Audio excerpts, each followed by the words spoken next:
What is up, guys? Block 1 is going to start voting with their voting weight. They have about 9.5% of all EOS, and they're going to vote for block producers who have contributed code and have engaged, with the community and are contributing instead of these sock puppet accounts that have made their way up over time and have snuck their way up into the rewards, and then also even up higher, top 60, top 40, top 21 potentially. So I think this is going to help out for sure. Wish it would have came along a year ago.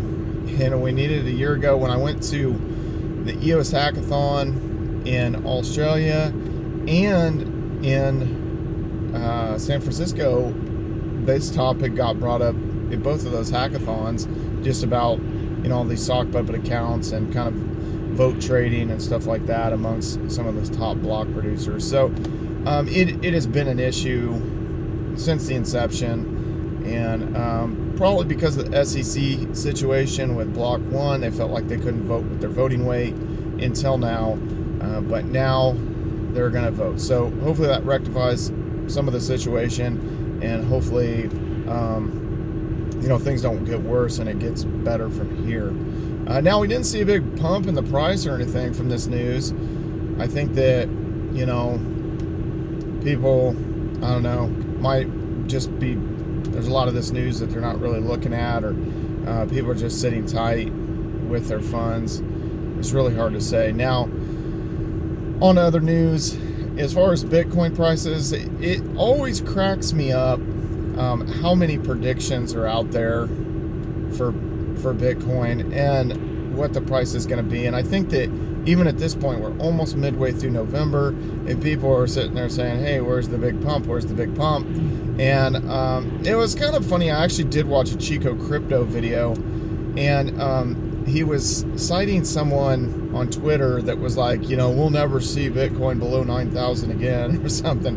And then it literally within 24 hours, it had dropped below 9,000 again. So it's just kind of funny that people make all these predictions. A lot of times I don't feel like they really get called out, and they'll be, wrong 80% of the time or something. And, they just keep making a new prediction, and people just, people just forget very easily. Now, if I had to, not necessarily making a prediction, but, just kind of think about logically, like, where could the prices go?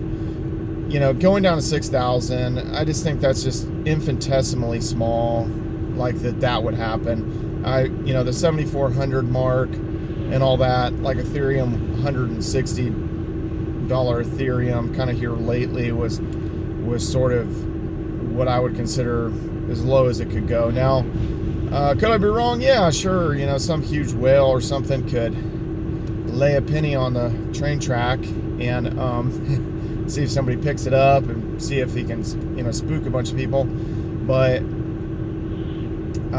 it's not, it's very, very unlikely. Now, is below 8,000 likely? I think there's maybe 50% likelihood that could happen, that there could be another little dip. But I do still expect there to be decent movement here the last part of the year. Time will tell. Obviously things are happening. People are excited about Telos staking, and people are excited about Ethereum Beacon Chain and having 32 Ethereum to stake that, and people are excited about the halvening coming up next year in 2020. And with EOS, people are excited to vote for the proxies where you can earn back some rewards. Vote for value. Colin Talks Crypto has one as well, where you're able to earn back, and we're earning from the Rex. So we're stacking more. I did take another look at Telos, and it is kind of interesting because it does seem like that the worker proposal system is kind of like generating some interest around it, and actually that project had moved up higher than I thought.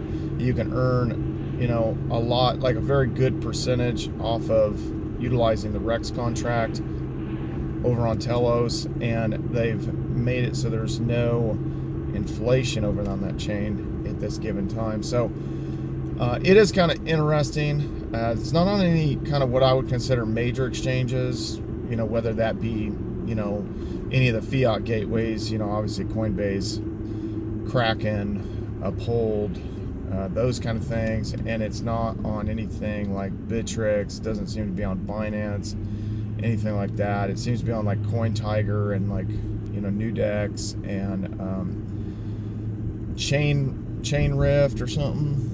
I forget. So I don't know. I'm going to keep my eye on it for now. My main concern was stacking more EOS, but there could be certainly some value. I want Telos to succeed for sure.